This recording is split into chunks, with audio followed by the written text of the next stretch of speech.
Welcome back to the MajinBuusha podcast. Of course, I am MajinBuusha, and you can find us anywhere you can find the UpUrXP platform. Thank you so much for coming back for another week. I forgot to send Blaze last week's episode. NFL picks, I think I was 9-5 or 9-6. I have to actually go look at that because this week has been so crazy. I've been super busy, not having a whole lot of time to do anything. 7-5 this past. No, sorry, 8-5 this past week. I forgot to update my sheet with the Baltimore cover, so we're good to go there. 8-5 this week after going 7-8 the previous week, and before that 11-3. So right now, puts us at an 83-53 record. So that's 83 out of 136 games. We are looking at a 61% win rate for us here. If you've listened to the podcast this season, of course, I'm sorry about forgetting about last week. But if you heard the music in the intro, I miss this guy a lot. Dreamy Electronic, or I'll refer to him as Dreamy, Dreeme.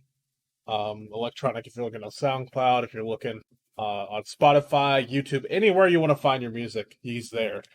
Been knowing him for over a year, maybe 2 years now. Used a lot of his music for some ads and stuff and some background stuff for the AGL before. So I was really feeling some Dreamy today, and I thought it would be great if I used one of his songs, as he's let me do in the past for broadcasts, onto this podcast today. That song is called Zero Gravity. That was on one, I think it's 2 or 3 albums ago, but it's one of my favorite non-vocal type of drive, a little bit drivey, but kind of soft vibes at the same time. I just love Jimmy a lot. Thank you so much, brother. You're awesome, and I know you're doing well where you're at. All right, so let's cut to this as well. We'll do the AGL playoff stuff first. Exciting time. Of course, AGL playoff challenge we started as well. So all these games matter even more than they used to, because these points are to players who pick these teams correctly, and they try to get the most points in the week to earn an awesome chest. The top 3 at the end of the season, at the end of the playoffs, will get either 3, 2, or 1 awesome chest based on them being in the top 3 in order. So it's an awesome thing. So basically, you pick a team in each conference that's playing. Like this week, the number 5 through number 12 seeds are playing. If you pick a team and they win, you get points equal to their seeding number. So if you pick the number 5 team, like in the Albion conference, the Muppets were the number 5 team, and they won 2-0 this past week. Then you earn 5 points. If you get all 4 of your picks right, you get another 10 bonus points. And the finals and third place matches that'll happen, those points will be there'll be some extra bonus points on those. So we'll just have to see how it goes. All right, so let's actually talk about the playoffs. Since I've already mentioned one of the Albion conference, we'll go ahead and start there. So as of right now, you've got the top 4 seeds: the number 1 Surfer Baby James, number 2 Mobile Wards, number 3 Shinigami, and number 4 Royals, who all get a bye this week because they're the top 4 teams and the other 12 have to play. So let's talk about the matchups. Spicy Meatballs, number 8, versus the number 9 Little Ogres. This set went to 3 games, was played last night. Ogres come out on top 2-1. So they're going to face number 1 Surfs the Baby James in the next round next week. The Muppets, as I mentioned, 2-0'd Olympians. They were the 5 seed taking on the 12 seed, and they will compete against Royals next week, the number 4 seed. Next up, Chemical Gaming versus Buff Pass has not happened yet. That is set to happen on Monday, I believe.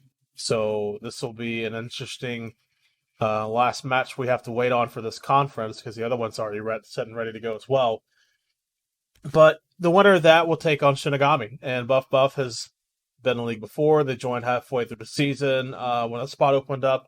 Kimball Gaming has had its ups and downs, ended up being the middle or the 3 seed out of their respective sides. So they're definitely got a little bit of strength to them, especially in the last couple weeks. And then finally, MLKM3 facing OOTB UrX. MLKM3, who is my pick this week for the Albion Conference, ends up 2-0ing the set, and they will face Mobile Awards next week, the overall number 2 seed. So if we're looking at seedings, it'll be number 1 versus 9 next week, number 5 versus number 4, and then number 3 versus either 6 or 11, depending on how that comes out, and then number 2 versus number 7. So this is going to be exciting with the quarterfinals and just to see how it continues to progress. And moving on to the Giants Conference, actually a lot of those games are Saturday. Nothing has been played yet. I'll just go through the seedings in order for the first 4. Heart Showers, number 1 seed. Going Ghost, number 2 seed. Tupperware Gang, number 3 seed. And 9 Realms for Ragnarok is going to round out your top 4 seeded teams. With that, number 8 NC State Red, who joined in week 3, will take on Do We Belong at the number 9 spot, a team that ended up getting moved, and they ended up being a middle of the pack team. So both of these teams with middle seeds fighting for a chance to play Heart Showers next week. Next up, we got Nobody's Favorite versus Binks Jaguar. This is your 5 versus 12 matchup. The winner of this matchup will end up facing 9 Realms Ragnarok next week, so we'll have to see how that goes. Number 6, Wash Warriors facing number 11, Trojan Esports. Trojan Esports has been up and down, but so has Wash Warriors. So this set could honestly go either way, and I wouldn't be surprised at the result. So we'll just have to see who wants it more and who will face Tupperware Gang in the quarterfinal match. And then finally for the Giants Conference, number 7, Smite Dojo versus Totem Tyrants, who is number 10. Totem Tyrants is very experienced in competitive in the AGL. This is their 3rd season. But so is Smite Dojo. They've been around for 3 or 4 years on different teams, and now this team participated last year, but it wasn't the exact makeup. There were only 2 team members returning with that name, and they combined with another old team to create the rest of this roster. So it used to be Free Range Chickens and Doughboys, so they're both now the Smite Dojo currently. And that wraps up the Giants Conference. So the winner of that will go to face Going Ghost. And then that wraps that up for what can happen. All right, next we have the UpUrXP Conference. And again, we'll just go through those first 4 seeds that get a bye this week. The Goofy Goobers is number 1. Donuts are number 2. Number 3 is Pain Boys Click. And number 4 is Bull Gang. I had to remember there for a second. And then I remembered I could just look at the screen and just, remind myself what it is. Sometimes it do, in fact, be like that. And I put a T, so it was Pain Bots Click instead of Pain Boys Click. I trolled. I'm sorry, guys. But, you get a bye week. You'll get over it. You got some time to not think about what I said. Anyways, so number 8 Lambrey's Girls versus number 6 Right Furious. Now, this is spicy. So Right Furious was the number 1 team coming out of their group. You know who the number 2 team was? Lamby's Girls. And I'm sorry, this wasn't for this conference. This is for last year in the Giants Conference. Actually, Lamby's Girls made it to the finals, but Right Furious, who was under a different name last season, that is slipping my mind at the moment. They lost to Mystic Esports, who ended up winning Giants Conference last season. So there we are. This is going to be so much fun because Right Furious is the team that won that matchup last year against Lambert's Girls in the regular season, 2-0. So let's see a rematch here, a little revenge game for Lambert's Girls. The one higher seed by 1 seeding point.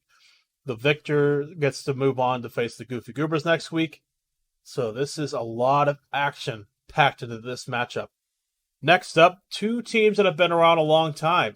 Curious Mac, who's been around since season 2, I believe. I've seen some members from season 1, but the team as a whole from season 2.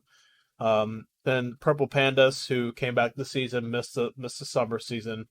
Been around for 4 or 5 seasons, so both very seasoned teams in the AGL going up against each other, and the winner will take on another seasoned team in the AGL, Bull Gang, in the next round. Number 6, Black Rabbit Goonies. They have had 3 different names now. It's the team with Mizuchi on it. I can't remember the other names at the moment, but they're the number 6 seed. They're facing the number 11 Persephone Z-Boys. And the winner of this matchup will go on to play Pain Boys Click. Honestly, this is interesting because Persephone's E-Boys has had ups and downs, and they thought that they couldn't compete in the beginning of the season or even make the playoffs. But lo and behold, they got the last seed required to get in, and here they are. They have an opportunity to see how they can perform against one of the better teams in the conference that they have not seen. And that's the fun thing about this style of challenge is the first round you're guaranteed to play somebody you have not seen before. If you're playing a 5 through 12 seed, it's going to be from the opposite side of the bracket. It doesn't guarantee it for the next rounds going forward, but it does for that first round. So this could be really cool. Next up in the last one for the Sheriff's Conference, OOTB Race, the number 10 seed, taking on the Kingdom, who's number 7. The Kingdom's been on a slide lately, and OOTB has been rising a little bit. So this is definitely one to watch out for. Is Kingdom going to get back to form, or the race going to continue improving and take a spot and find a way to play against Dunkin's Donuts next week? We'll just have to find out. But for now, that's the Sheriff's Conference. In just a moment, we'll pass over to the Glacier Conference.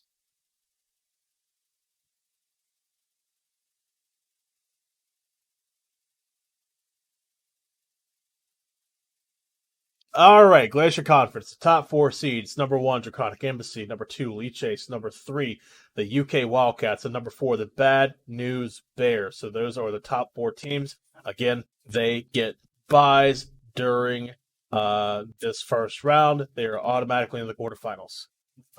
So the teams fighting to play number 1, Draconic Embassy next week.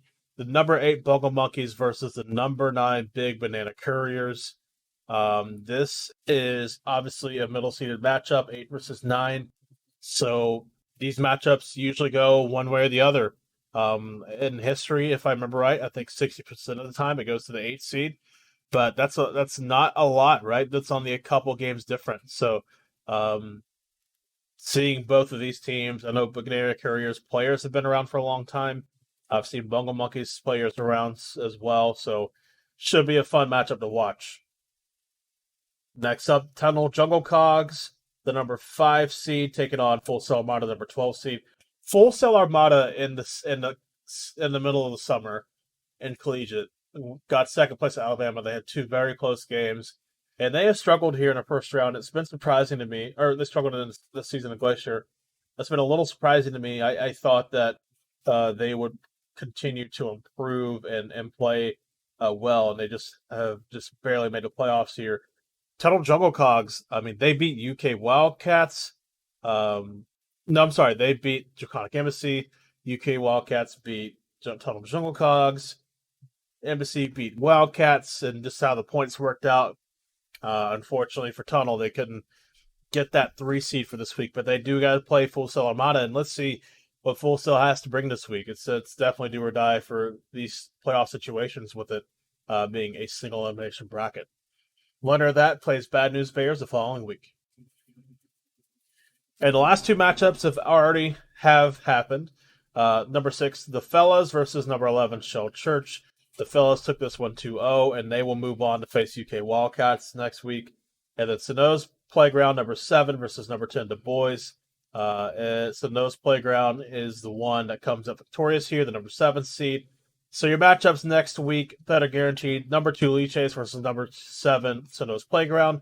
Number 3 UK Wildcats versus number 6 the Fellas.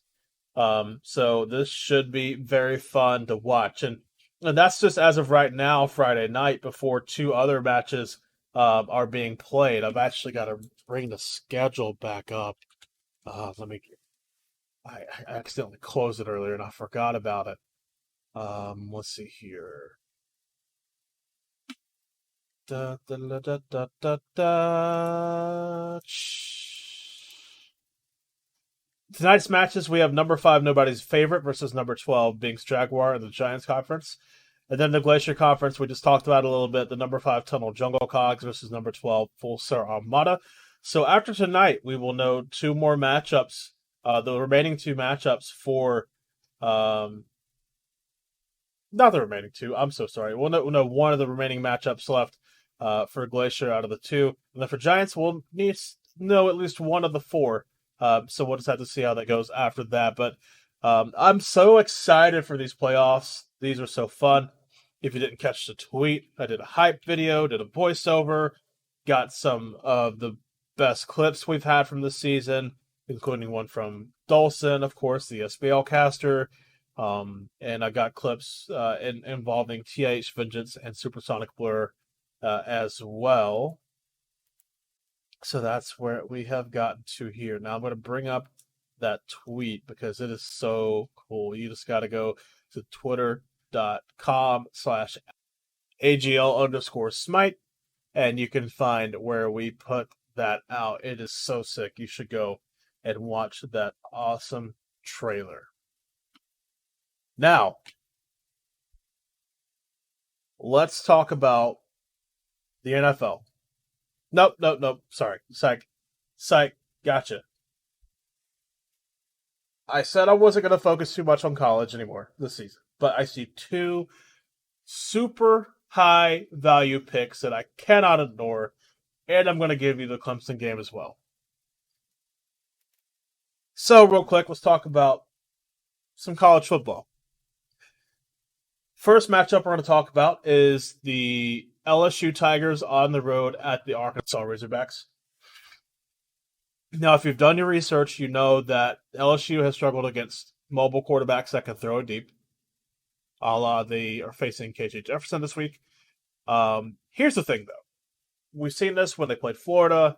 We saw this when they played Tennessee. The difference is Tennessee was much better than LSU that day, and I still cannot understand how that happened, but I digress. We're at this point now. But we saw LSU go to the Swamp, get down 24-7 or something like that, and then they won like 45-24. They dropped 45 or something like that on Florida. Now Arkansas, if they're the type of team that's going to lose to BYU, and everybody hyped them up as this should be one of the better lines that they've had.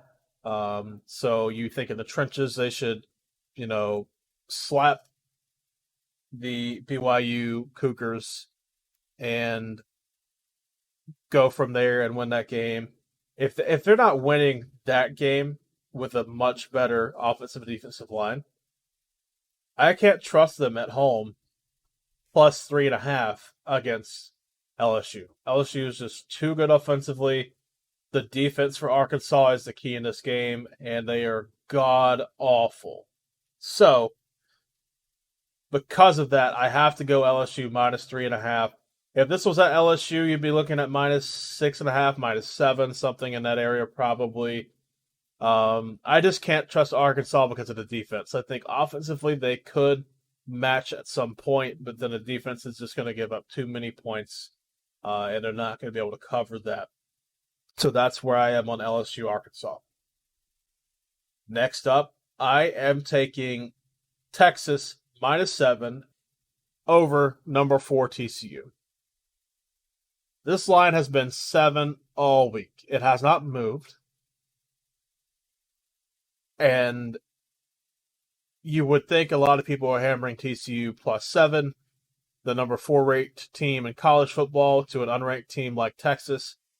Here's the problem. TCU's defense is absolutely terrible. I'm sorry. It's been getting away with a lot. They've been getting behind early because of that defense, and then the offense has to somehow make it happen late in the game. Well, let me tell you what, when you've got Steve Sarkisian with the Texas Longhorns at home, a ranked opponent coming in with a target on their back, they've beaten 4 or 5 ranked teams this season. At least 4 of those were in a row. And now here they come, first time ranked in the top 4 in the CFP, on the road, getting points as a number 4 team at Texas. These spots are where you take the home team and you take them laying the points. A lot of the time, when these lines are like this, when the ranked team is getting points on the road, 99% of the time that team ends up losing. And I think they only cover 70% of the time. It's something in that ballpark. It's ridiculous. But also, it's just the weaknesses. I mean, this defense, again, it lets other teams get to leads, and then TCU has to fight back. And the problem is, they're so bad against the run, and guess what? Who's one of the best running backs or college football scene? You got it, Bijan Robinson. I mean, what are we supposed to say? This is a clear blowout coming from Texas. I'm talking 17-point victory or more. I don't think TCU is good enough to go into this scene as an underdog and come away with a victory. I just do not see it. And then finally, we've got the Louisville Cardinals on the road at Death Valley in Clemson. Clemson is favored by 7 at home. First of all, I'm taking Louisville plus 7. Clemson has not proven that they can cover the spread against anybody that is a quality opponent. I'm not going to take NC State into effect here because I think that was just a fluke, in my opinion. They got away with that, getting leads, took advantage of the things like turnovers, and they performed well. That's maybe the best game they've played all year. And then you look at them playing against Syracuse to turn a ball over 4 times. Should have lost that game. I still think Clemson's much better than Syracuse. As if they control their turnovers, Syracuse doesn't even score 7 points off the fumble. And that was most of our offense was off of turnovers. Of the 21 points, 14 was off of turnovers. So the offense generating stuff, its point itself, was not a thing. But they should have lost to that game. They did lose last week and get embarrassed by Notre Dame. Well, that was by the ground game, and the Cardinals are pretty good on the ground. I mean, you've got Malik back there. He's going to cause havoc with his own legs. He's not going to be Lamar, who used to be at Louisville, but he's gonna cause some issues for you. Mobile quarterbacks are what is good against the Clemson defense. Typically, if you look throughout the history of the last 10 years, when Clemson's been in the scene as a college football power, as a multiple time national champion. Showing up to 3 of those and only losing 1 to Bama, beating Bama twice in those scenarios. But this is the thing. Clemson will have a great home field advantage, as always. The crowd's going to be nuts. They're still in it because they're ranked 10th and they can win out. TCU is going to lose this weekend. Oregon, Utah, USC have to fight each other and lose. And then who's that leave? LSU 2 losses. They've got a good win against Alabama, and Tennessee has a win against Alabama. But that's a 2-loss Alabama now. And I also think Alabama could lose this weekend as well, but I'm not going to cover that. We'll ignore that for now. I don't see a 2-loss team getting into the playoff. So I think there's a sneaky way for Clemson to get in. I'm not saying they deserve to get in. I definitely don't think they do. But if they do win out and there's opportunity there, I don't see why they shouldn't make it in. But this Clemson team is struggling. I still don't believe it's a real quarterback controversy. I just don't believe in it. I think that they know Cade Klubnik is the answer. Unfortunately, he's just not ready enough yet. You saw that last week. Um, I think when you watch DJ play, if his first read is not open, he doesn't know what to do. He gets a deer in the headlights look like Jared Goff did when he was in Los Angeles with the Rams. And if you can affect DJ early, it causes issues for them. Now, Louisville's not fantastic against the run, so Maffa and Shipley, and I'm not sure if Pace is back this week or not, but those guys should be able to churn the clock. Should be able to get chunk plays, 7-8 yard runs, etc.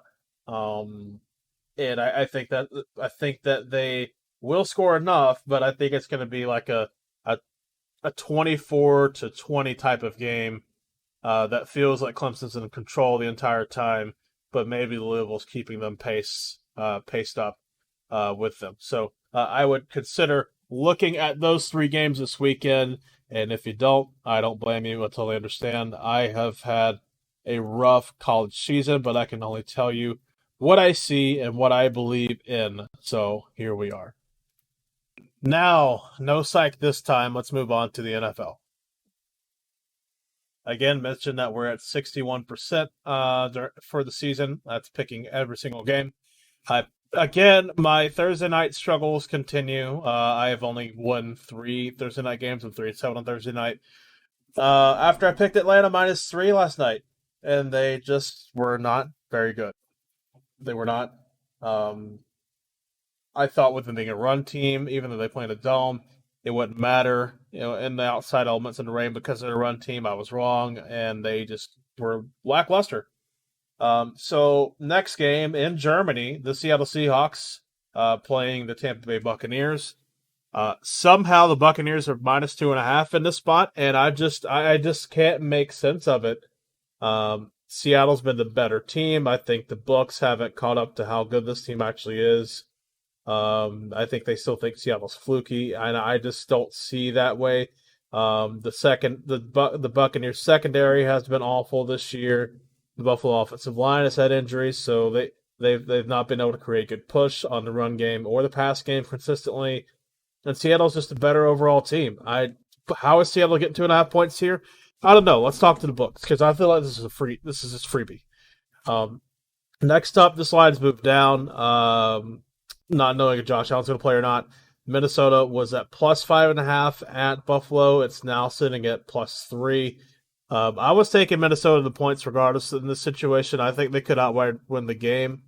I think that when you have 81% of your offense going through one player, at some point teams are going to find a way to stop that and cause some issues for you. So I just don't know. I think Minnesota is a well-rounded team, and I think that they can show up to the Bills and catch the Bills taking a 2-loss streak. Now we're on to Detroit on the road, +3 at Chicago. I'm thinking Chicago to win it to cover the 3-point spread here. But Detroit's god awful against the run. Go back and watch the game against New England, who is a run-first team with 2 really solid running backs. And now you're going to deal with 2 decent or better running backs plus Justin Fields getting design runs. I think he's had 27 design runs the last 3 weeks, and he had 26 in the first 6 weeks. Yeah, okay. I'm going to take Chicago -3 here. This is so easy. I don't understand. Detroit's the worst offense against the rush, and you're taking the second best rushing team in the league against them. Yeah, I don't understand. This is a mismatch. This is a mismatch. Denver +3 at Tennessee. I initially took Tennessee -3, but for the sake of my own sanity, I must stay with the -3. Denver +3 is attractive if you look into the numbers. If you see that they're really good against the run, if you see that they are okay against the pass, but not great. But also, are we getting Malik Willis or are we getting Ryan Tannehill? And I think if we're getting Willis, Denver's in a more favorable spot. But if it's Tannehill, it's not quite that easy. I just, but like, I think Tannehill's going to play. I think Denver is just maybe going to, they might like stop uh, Henry for a little while, but I think eventually it gets going. And I think Tennessee's just a better overall team. Next up, we got the Jacksonville Jaguars plus 9.5 at the Kansas City Chiefs. I took originally Kansas City minus 9.5, and again, I went out to stay with it. But the further I looked into the numbers, Jacksonville on the roads have not been that great, but they've been a different team the last couple of weeks. They've actually found an identity. They're figuring out who they are. Etienne has been fantastic. I think 5 games in a row with 100 or more yards of production, 3 in a row with touchdowns. I think that Jacksonville could keep this close potentially, and Kansas City hasn't been great in these bigger spreads, but I'm going to stick with my initial pick and go with it. Kansas City minus 9.5. Next up, Cleveland plus 3.5 at Miami. I think Miami's offense just finds a way to keep this from being close. Miami is not the best against the rush, but I mean, we're talking about Brissett throwing the ball if you get in those situations, and I think Miami just takes them down. I think this is you're getting a cold weather team going to go play in the hot, sunny Miami weather, and I think that's an advantage for Miami. So I'm going to take Miami minus 3.5. Next up, the Houston Texans plus 6.5 at the New York Giants. This line's actually moved down to plus 4.5, and I am going to continue to take Houston here. The Giants are god awful against the run. That's what the Texans do best. The Giants are not that great against play action pass, but they're not the worst in the league, so you can't take an advantage there. The Giants only run the ball very well, and guess what? The Texans are pretty decent against the run. They're not too great against the pass, and you have Daniel Jones as your quarterback, so you're not going to be throwing the ball. I think the Giants win this game. Houston could upset them here, but it's definitely Houston plus 4.5 here. Next up, the Saints minus 2.5 at Pittsburgh. I don't understand the line. We never know who's playing quarterback for the Saints each week. You never know what you're getting with the Saints each week in general. And I think that now that the Steelers have had a week off, getting more time into Kenny Pickett and being able to design the first half of the game against the Saints, I think that Pittsburgh gets the lead and they hang on to it, and I believe that they will win this game. So I would take Pittsburgh plus 2.5. Next up is the Indianapolis Colts, who are now under Jeff Saturday. They are taking on the Las Vegas Raiders, who cannot seem to finish games most of the time. They get up with these massive leagues, and then they lose, or they make it too much closer than they needed to be.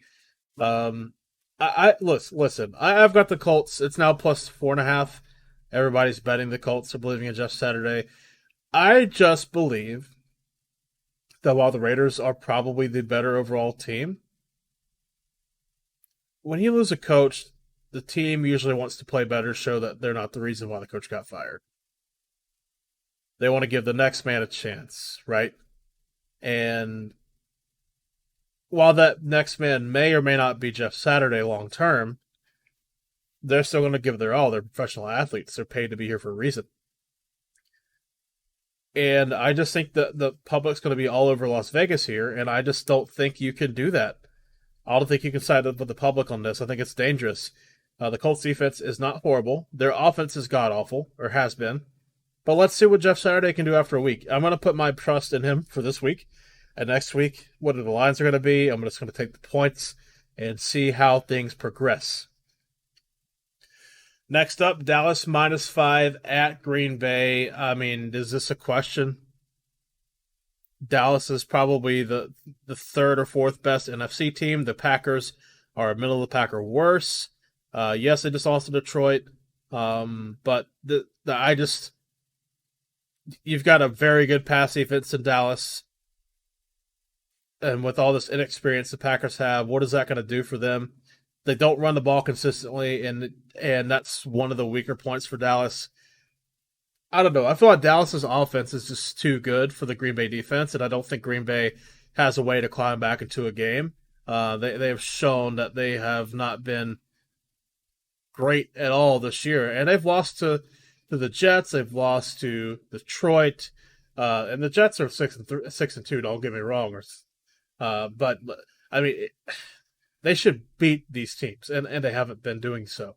I will fade the Green Bay Packers whenever I see a decent team that gets what their weaknesses are every single time. I'm going to take Denver -4.5, and I think they cover this by probably 4 or 5 points. If they do it by 9 or 10.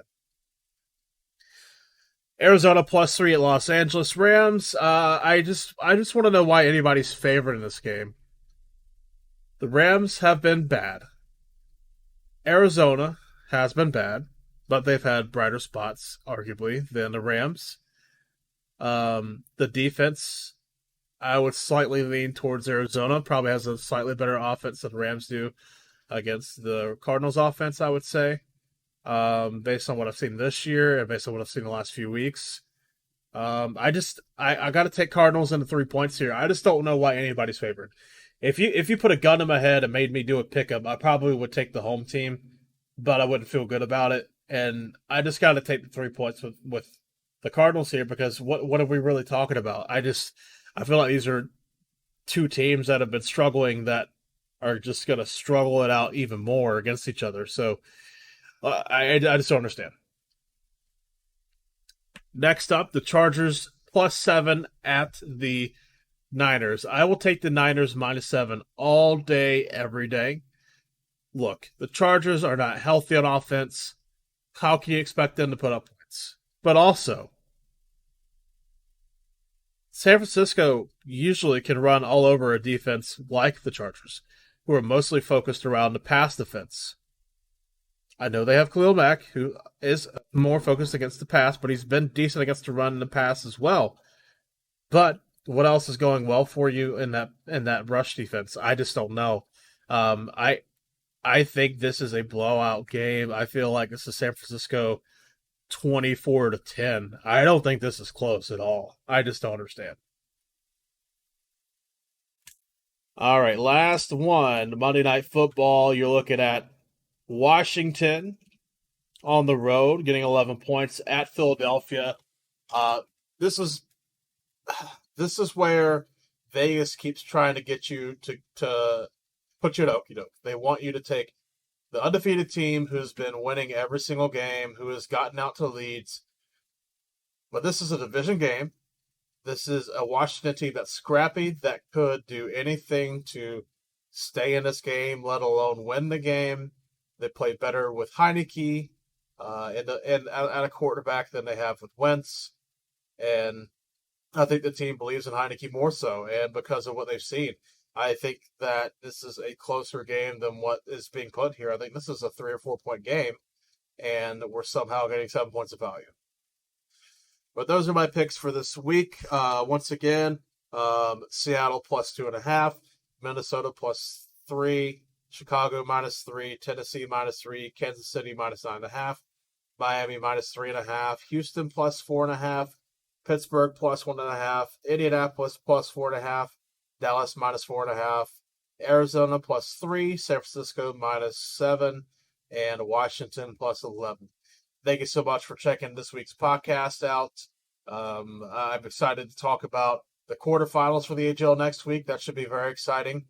I can't wait. It's going to be a blast. These should be shaping out to be some of the most competitive playoffs we've ever had, and I think we're going to get that. I think that's where we're going to get to.